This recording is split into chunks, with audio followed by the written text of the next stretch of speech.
बिस्मिल्लाहिर्रहमानिर्रहीम। आज व्यूवर्स कैसे हैं आप लोग। तो आज की वीडियो में मैं आप लोगों को बताऊंगी कि सिलाई करने के लिए आप लोगों के पास कौन सी ऐसी चीज़ें हैं जिनका होना बहुत ज़रूरी है। तो आपने इस वीडियो को फुल देखना है, स्किप नहीं करना, ताकि आप लोगों को तमाम चीज़ों का आइडिया हो जाए और जब हम सिलाई कोर्स स्टार्ट करें तो सब चीज़ें आपके पास मौजूद हों। तो सबसे पहले जो चीज़ आती है वो है आप लोगों की सिलाई मशीन। सिलाई मशीन के बगैर आप ना तो स्टिचिंग सीख सकते हैं ना ही कर सकते हैं। तो सिलाई मशीन की जितनी ज़्यादा आप लोग सफाई रखेंगे उतना ही आप लोगों के लिए अच्छा है और इस तरह से आप लोगों की जो सिलाई मशीन है वो कभी ख़राब नहीं होगी। इस पे डस्ट नहीं जमेगी, जिससे आपकी मशीन के पुर्जे ख़राब नहीं होंगे और आप लोगों को बार बार इसको ठीक करवाने की ज़रूरत नहीं पड़ेगी। तो आप लोगों ने इस तरह से एक साफ़ कपड़ा ले लेना है और मशीन के तमाम हिस्सों को आपने अच्छी तरह से साफ़ करना है और अंदर से भी इस तरह से मशीन को उठा के उसके अंदर भी जितनी डस्ट वगैरह होगी उसको आप लोग साफ़ कर लेंगे, क्योंकि जो अंदर की डस्ट होती है ना वो बहुत आसानी से पुर्ज़ों को ख़राब कर सकती है, क्योंकि अंदर की जो मशीन के पुर्जे होते हैं वो ओपन होते हैं। तो आपकी जो मशीन के अंदर की डस्ट होती है वो उसके साथ चिपक के पुर्ज़ों को ख़राब कर सकती है।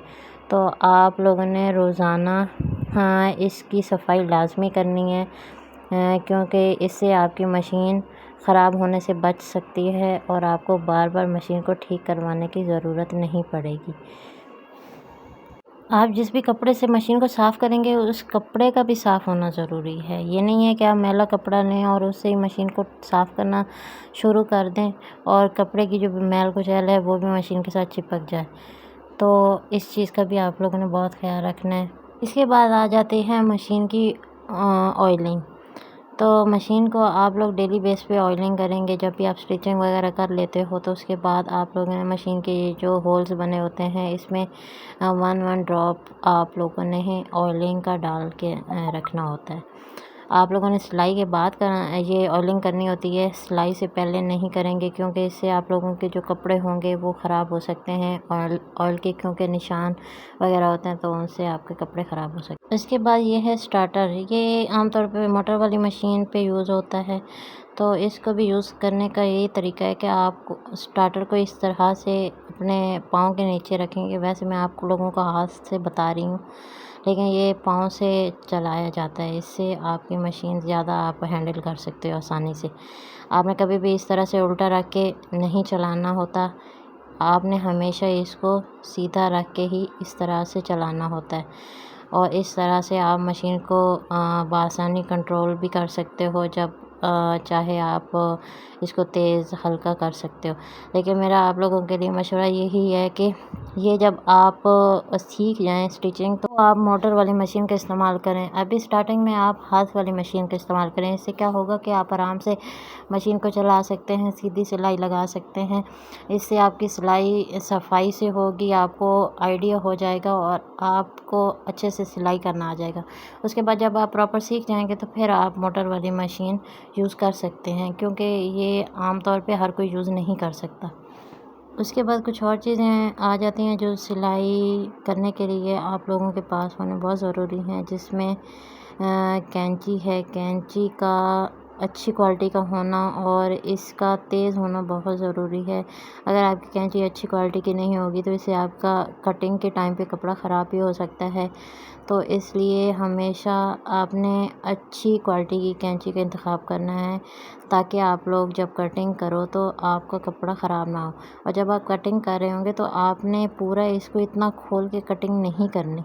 सही है, थोड़ा थोड़ा खोल के अगर आप कटिंग करेंगे तो उससे आपकी कटिंग अच्छी होगी। अगर आप पूरा इतना बड़ा खोल के करेंगे ना तो उससे आपका कपड़ा ख़राब हो सकता है, क्योंकि उससे बड़ा कट लग सकता है। अब जैसे कि ये अभी मैंने छोटा सा कट लगाया है थोड़ी सी खोल के। अब अगर आप इस तरह से बड़ा खोल के कैंची को कट लगाएंगे तो उससे आपका कपड़ा ख़राब हो सकता है।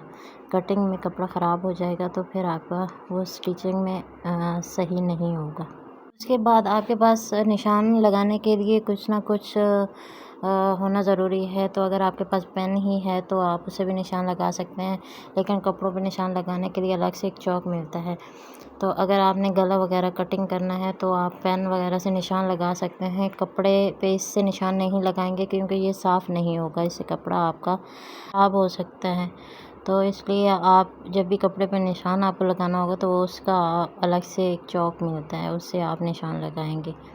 उसके बाद सिलाई में आपको नलकी की बहुत ज़रूरत होती है, तो उसका अच्छा होना भी बहुत ज़रूरी है। अब मेरे पास 2 किस्म की नलकियाँ हैं, जिसमें एक ये नलकी है, इससे इसका धागा थोड़ा बारीक होता है और अगर आप इसको खींचेंगे तो ये आराम से नहीं टूटेगा। ये जैसे कि मैं आपको दिखा रही हूँ, ये नहीं टूटता। उसके मुकाबले में मेरे पास एक ये नलकी है जो आम बाज़ार से आपको कहीं से भी मिलेगी। तो इसका धागा ना थोड़ा मोटा सा होता है, अगर आप इसको खींचेंगे, आराम से भी खींचेंगे तो ये टूट जाएगा। तो आप कोशिश करें कि अच्छी और बारीक धागे वाली आप लोगों को नलकी मिले, ताकि आप जब सिलाई स्टार्ट करें तो आपकी स्टिचिंग में फिनिशिंग हो। तो इसलिए नलकी भी आप अच्छी इंतखाब करें। उसके बाद ये आपके पास पेचकस का होना बहुत ज़रूरी है, जिससे आप स्क्रू को लूज़ या टाइट कर सकते हैं। तो ये जैसा कि मैं अभी आप लोगों को टाइट करके दिखाऊंगी, या जैसे ये यहाँ पे स्क्रू है, आप इसको भी लूज़ कर सकते हैं। कभी कभार यहाँ पे भी धागा फंस जाता है, जिससे आपकी सिलाई थोड़ी ख़राब होती है और ये अंदर भी आपका धागा फंस सकता है। तो ये चीज़ें भी मैं आगे आपको वीडियो में बताऊंगी कि किस तरह से आप लोग घर में ही मशीन को ठीक कर सकते हैं। उसके बाद ये इंचेस टेप का आपके पास होना बहुत ज़रूरी है, क्योंकि जब आप कभी इंचेस में नाप लेना होता है या सेंटीमीटर में, या कोई चीज़ ऐसी वीडियो वगैरह आप देखते हो जिसमें इंचेस में या आपके पास सेंटीमीटर्स में नाप होता है, तो आप इससे कर सकते हैं। ये जो बारीक लाइंस हैं इसको सेंटीमीटर कहते हैं, और ये जो बड़ी लाइन है, जैसे ये 1 से 2 तक, ये 1 और ये 3 तक, ये 3 इंचेस हैं, और बीच में छोटी लाइंस हैं, उनको आप सेंटीमीटर्स कहते हैं। तो ये चीज़ आपके पास हो तो इससे भी आप नाप वगैरह ले सकते हैं, और आगे जाके मैं आप लोगों के इंचेस में भी नाप का बताऊंगी कि किस तरह से आप लोग इंचेस टेप से अपना नाप परफेक्ट कटिंग कर सकते हैं। उसके बाद आ जाते हैं मशीन के फुट। जैसे कि आप लोगों ने देखा होगा कि एक होता है 2 साइड का फुट होता है, जैसे कि ये मैं आप लोगों को ये मैंने खोल के दिखाया है। ये आमतौर पे जब आप सिलाई करते हो तो ये मशीन पे फुट जो यूज़ होता है वो ये है। और एक होता है 1 साइड फुट, जैसे आप कोई फैंसी लेस लगाते हो या पाइपिंग वगैरह, डोरी वाली पाइपिंग आप लोगों ने देखी होगी, कपड़ों वगैरह पे यूज़ होती है, तो वो आपकी इस फुट से लगेगी, क्योंकि 2 साइड से आप लगाएंगे तो उससे वो आपकी पाइपिंग, ये जो भी आप फैंसी लेस वगैरह होती है वो आपकी ख़राब हो सकती है। तो इसलिए आप लोगों ने पाइपिंग वगैरह के लिए इस फुट का यूज़ करना है।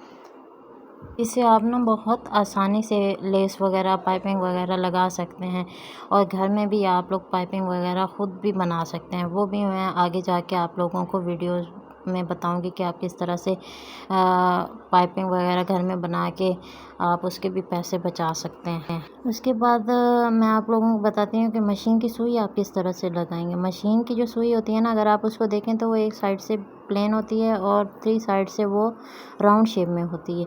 तो जो आपकी सुई की प्लेन साइड होती है ना, उसको आप लोगों ने राइट साइड पे रख के, तो उस तरह से आप लोगों ने उसको फिक्स करना है। सम टाइम ऐसा होता है कि आप जैसे मशीन सिलाई वगैरह सीख रहे होंगे तो आपसे सुई वगैरह टूट भी सकती है, तो आप लोगों को सुई लगाना भी आनी चाहिए, क्योंकि हर कोई सुई सही नहीं लगाता। अगर आप सही नहीं लगाएंगे तो उससे आपका टांका ख़राब हो सकता है, और आप फिर परेशान होंगे कि मशीन ख़राब हो गई है, या आपको वो मैकेनिक के पास ले जानी पड़ेगी। और आजकल आपको पता है मैकेनिक के पास अगर सही चीज़ भी चली जाए तो वो और ख़राब करके आपको देते हैं।